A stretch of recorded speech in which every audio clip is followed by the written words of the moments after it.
There's loads of positives and negatives about building a 1-in-1 4-4 kit. Although I've just folded my arm, so my body language would suggest otherwise. As far as the kit goes, it's not a great deal of parts. You might be tempted to buy one, or you might be, a lover of this particular scale. You might have built 50 of these. I'm either. But you've got to remember, from the chair that I'm sat in, it's 48s and 32s. Okay, so it was a little bit of a challenge, right? But that's what I was challenged to do. I was challenged to build a 1-in-1 4-4. All right, so I've done it. The kit goes together relatively easy. I know that I sort of took the mickey a little bit, if you will, in that the lads at club were saying, long, Mark, couple of weeks, and I go, oh no, I'll have it done by tea time. And if I got one of those start button on the clock timer things constantly plugged in my shed, I was taking mickey a little bit, saying, I'll probably have it done, 3 or 4 hours dead easy. And it weren't even 3 hours.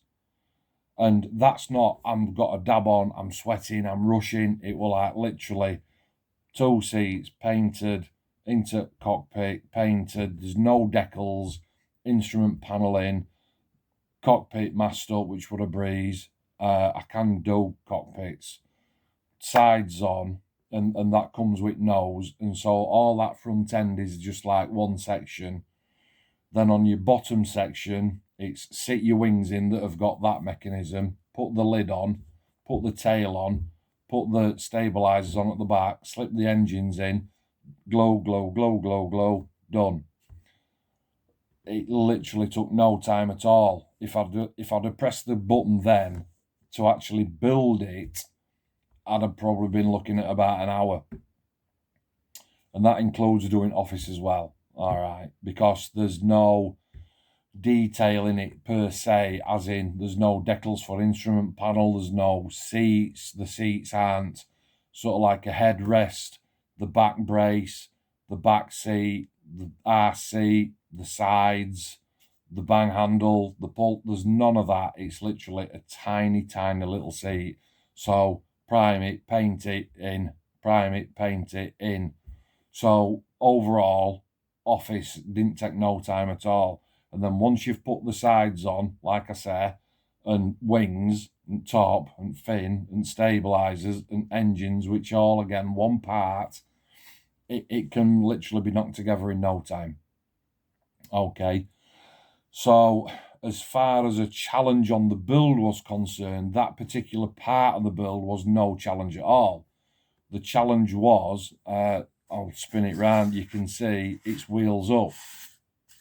When I started the build originally, I was going to go wheels down and sort of load it out and one thing and another.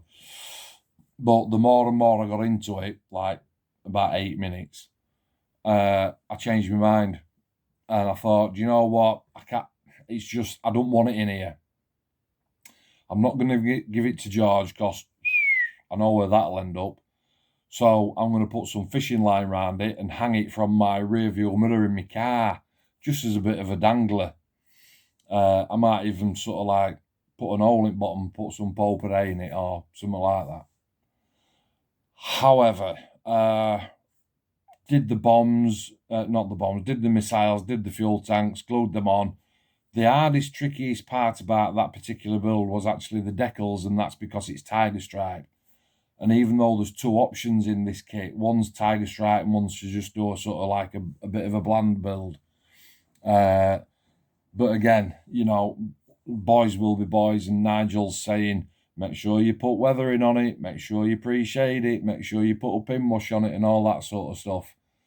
And even though I'd sort of like committed to doing it, I knew that I was never going to get my heart into it. Now,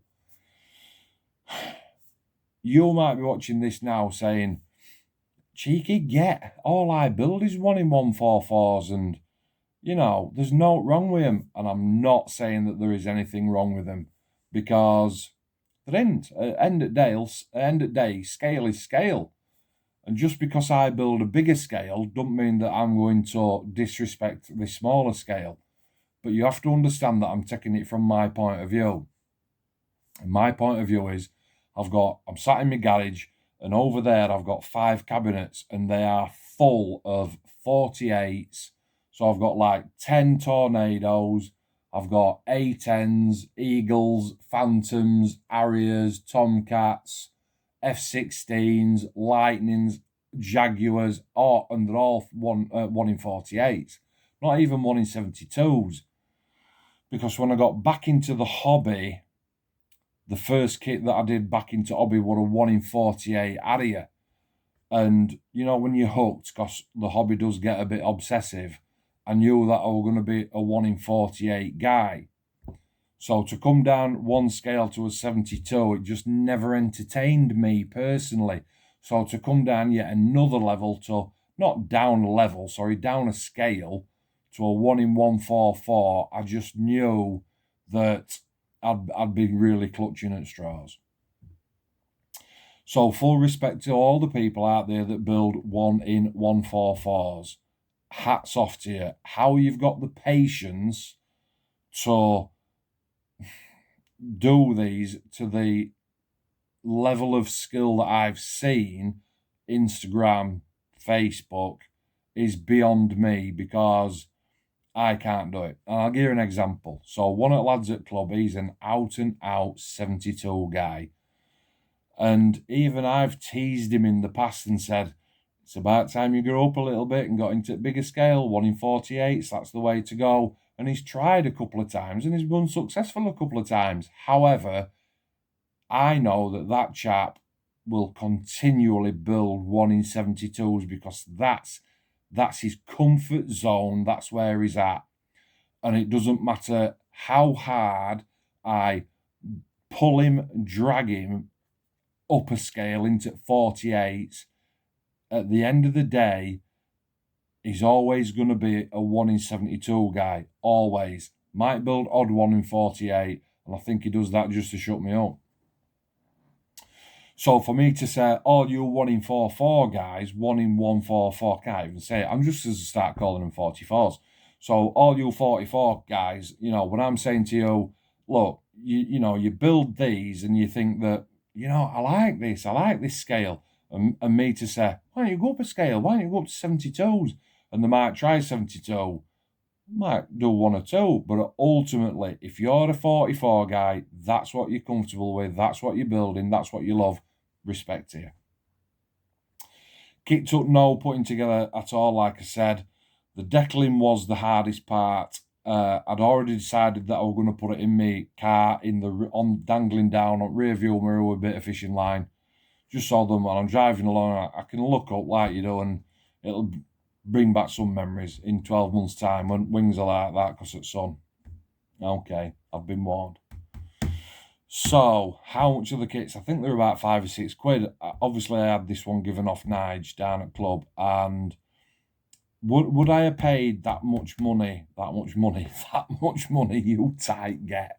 Would I have paid that much money for this kit? I might have done at some point, but not now, because I'm building huge. You know, I'm literally a cat's breath off building RCs. I'm going that big. So to come right down to this scale, would I build it again? Would I spend money on it again? Probably not. But I've got a lad upstairs fast asleep, George, and I wouldn't even introduce him to this scale. If I wanted to get him into modelling, I would do him on a 72. Because, like I said, for seats for that, it's literally a seat. Whereas for seats for the 72, it's sides, cushion, back, seat. I don't know if there's a bang. I don't know if there's a pull. I ain't looked into it that much. But I would want him to... even though he's only 10 and I was sort of 13 when I got back into modelling for a couple of years before I completely dropped off. Women and beer and mortgages and jobs and stuff like you do. I'm not sure if I'd even start him on 44s. I'm sure I'd start him on 72s. Okay. So I always ask the question, could I correct the kit? And for this particular one, would I want to? It's not could I, it's would I want to? And I wouldn't want to, because for what it is, for the money that it is, they are okay, they're adequate. And again, that's not disrespectful to the 44 guys that are going, hang on a minute, mate, I'll show you 500 44s that I've built and the piss all over your 48s. I get that, okay. So, would I won't build it again, and I can't correct it because there's just not enough to get into to warrant it on the scale that it is, with the size of my hands and the patience that I've got and the eyesight that I've got. I wouldn't want to do that anymore. And again, I've had a little bit of a laugh on Facebook with a couple of chaps, and I've said, you know, if you see me in a model shop and I'm heading towards the small scale stuff, you've got full permission to just dunk me over the head with something sharp and blunt, short and blunt. Stay away from the small stuff. It's my eyesight as well, it's failing. All right, I'd need spectacles all the time. So, I enjoyed it to a degree that it took me a couple of hours literally from start to finish. And like I say, it's going in my car, but I won't build one again. But for all you guys that do, fantastic. My next kit that I'm going to build is yet another tornado. I shouldn't say that actually, should I? Yet another tornado. It's what I like to do. And I am coming up a scale from this one. I'm going up one scale to a 72 because I've dropped on the GR1. Now, I have built this kit in past, but it was 5 years ago when I first started modelling again, and I paintbrushed it with Revell aquacolor paints, the ones in the blue pot with paintbrush. And as you know now, I'm more akin to using one of these. Okay. So this time when I build it, I shall be able to replicate the colours a lot better and weather it a lot better, etc., etc. But I'm not starting it yet. My next particular little project is actually, it's here. It's my surroundings. It's me garage. And I'm going to spend a little bit of time reorganising this, because at the minute I'm very conscious, because like I chatted other day about, I watch videos and I watch all these people, and I'm really, really conscious of this that you can see. You can see I've got a rug here. Where is it? I've got a rug, and I've got a box, and I've got some tools, and I've got dangly wires and all sorts of stuff. So I'm going to have a bit of a change round, just so that I just feel a little bit more comfortable when I'm filming, basically. All right, so that was just about it. Thanks for continuing to watch and for adding plenty of these, etc., etc. I do like it, and the more and more I get into it, the more and more I'm loving it. Okay, a shout out, Andy at Zone 5. I do believe he's down under. We've been sort of like chatting on and off. Not spoken to him for about a week, but I've been at work, I've been busy. And then all the usual ones, Ev at Red Dragon. So if you're in Wales, if you're in the Anglesey area, Ev's just started his own club up, Red Dragon Modelers. Please look them up on Facebook, and they are on Google as well. For the guys that are on that side of the pond, we've got Rob at Model Makers Union, Canada. Superb character, absolutely bang on. So if you're that way on, check those guys out as well. And finally, a quick one for Zach at ZTE Works, because he knows I've got this King Tiger to do. All right, but again, I'm not starting it yet because I want to see to this. I want to get my head around it. All right, not lost my mojo. I just want to get me shed. I want to get me surrounding something like, and I'm sure, you know, people can appreciate that. All right, so that'll do for now. Did you get your petrol at weekend? Because I didn't. That'll do. Stay safe as usual. Take care, and I will catch you on the next one. Thanks a lot for watching. Appreciate it. Cheers.